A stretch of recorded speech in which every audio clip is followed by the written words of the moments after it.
Oi, tudo bem? Eu sou o Fernando Cordeiro, esse aqui é o Filosofia Sem Frescura e hoje eu vou retomar e retornar à série que eu estava fazendo sobre Nelson Rodrigues, ok?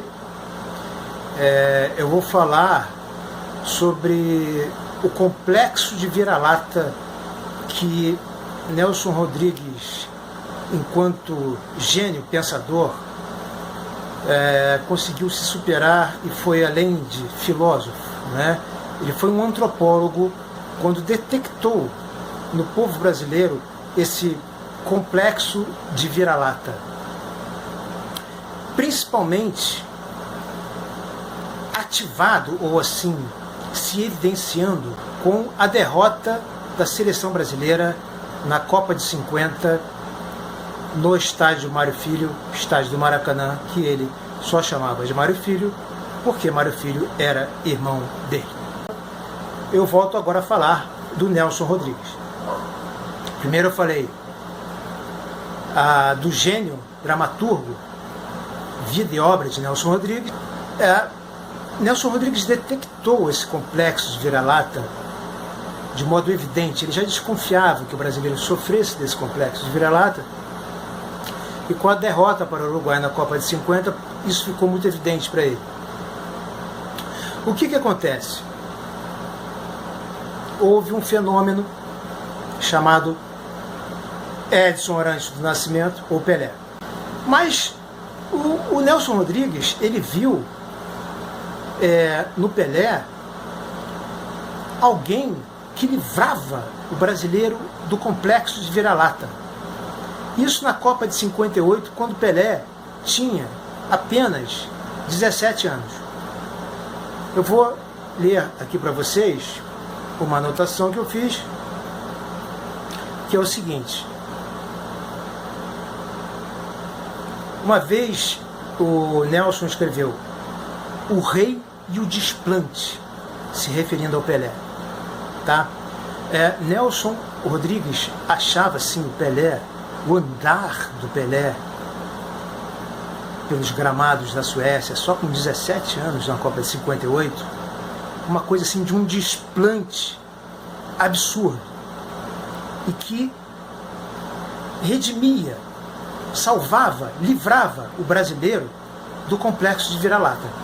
Porque vejam bem, disse Nelson Rodrigues numa de suas crônicas esportivas, ele é um genial cronista esportivo também, como eu já disse aqui, Pelé anda em campo como um rei etíope,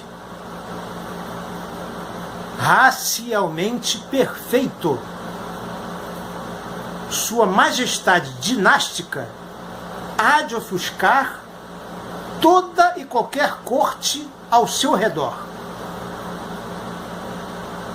E disse outra: o que nós chamamos de realeza é, acima de tudo, um estado de alma. E Pelé leva sobre os demais jogadores uma vantagem considerável, a de se sentir rei, da cabeça aos pés.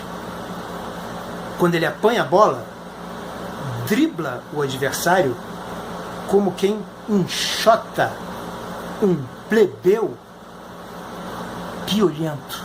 O que acontece? Realmente, com o advento de Edson Arantes do Nascimento, Pelé, e a vitória na Copa de 58 na Suécia e depois na Copa de 62 no Chile, realmente Pelé, mais do que um rei, livrou os brasileiros do complexo de vira-lata. Para aqueles que chamam, que dizem que futebol é coisa de alienado, etc e tal, não é? Nelson Rodrigues fazia uma associação diferente com o futebol. E foi mesmo pelo futebol que ele considerou que o brasileiro conseguiu se redimir, conseguiu se livrar do complexo de vira-lata.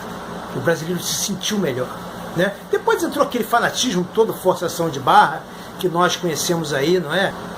E quer dizer, Pelé, que foi o maior jogador que já existiu aqui no Brasil, pelo menos, nunca ganhou metade da metade que esses caras aí ganham, né? É isso. Então, o Nelson Rodrigues, o detalhe era o seguinte, ele colocava certos apelidos, falava certas coisas, né? Complexos de vira-lata, ele chamava, assim, pelo que o Nelson Rodrigues falava de Pelé, é o óbvio ululante, não é?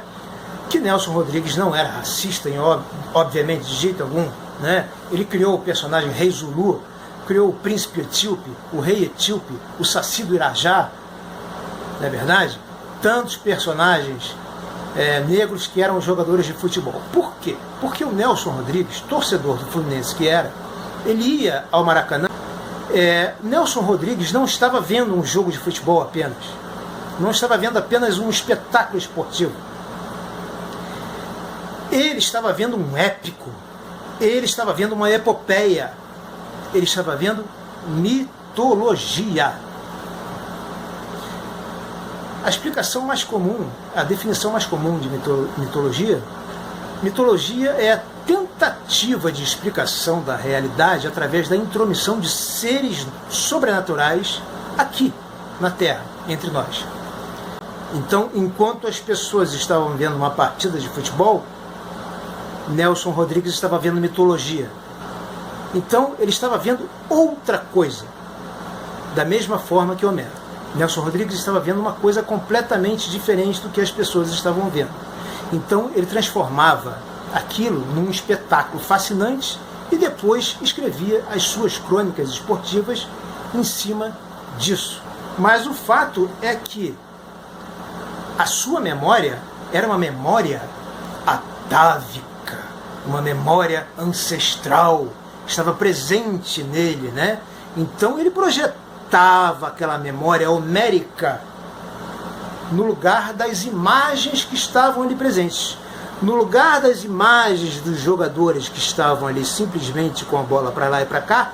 Ele projetava seres sobrenaturais ali naquele campo e depois ainda escrevia crônicas esportivas em cima disso. Nelson Rodrigues não via o jogo de futebol como um espetáculo de teatro, não. Isso é o lado dramaturgo dele. Ele via como um Homero, não é? Como alguém da mitologia. Não à toa ele criou dois personagens famosíssimos. O Sobrenatural de Almeida, veja o nome Sobrenatural, que tem tudo a ver com a definição que eu acabei de dar de mitologia. O Sobrenatural de Almeida era o cara que aparecia ali no gramado para fazer o Fluminense perder. E o Gravatinha era o contrário. Era o ser sobrenatural, mitológico, que quando o Nelson chegava no estádio Mário Filho, ele via o Gravatinha. E aí ele sabia que o Fluminense ia ganhar. Geralmente o Gravatinha ficava em cima do travessão, em cima da baliza, desviando as bolas, não deixando as bolas entrarem no gol do Fluminense. E foi através deste espetáculo mirabolante de futebol, que é algo épico, uma epopeia, algo como os 10 mandamentos de Moisés, de Cecil B. DeMille, né? Que Nelson Rodrigues via o futebol e uma redenção para o povo brasileiro, não como uma alienação, como uma maneira do povo brasileiro, não como aquela coisa de panes e circenses, mas com uma coisa através da qual o brasileiro conseguia superar o seu complexo de vira-lata. E, principalmente, por causa de Pelé. Ok? Bom, recado dado. Espero que vocês tenham gostado. Muito obrigado e até a próxima.